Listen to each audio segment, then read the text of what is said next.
Is your Tesla Model X screen gone black while trying to use smartphone integration features? Over 90% of these display freezes are resolved by a simple system reboot. Let us walk through the diagnosis process to get your center display back online.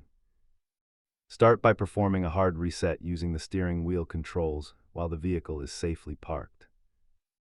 Often, the issue stems from outdated firmware or conflicts with your phone's Bluetooth connection.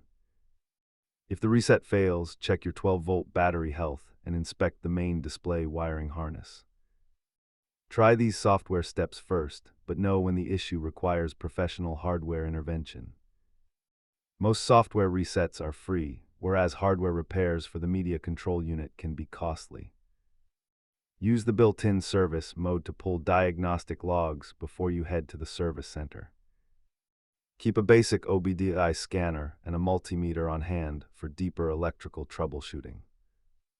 Remember, never ignore a persistent black screen, as it can occasionally indicate a failing battery system.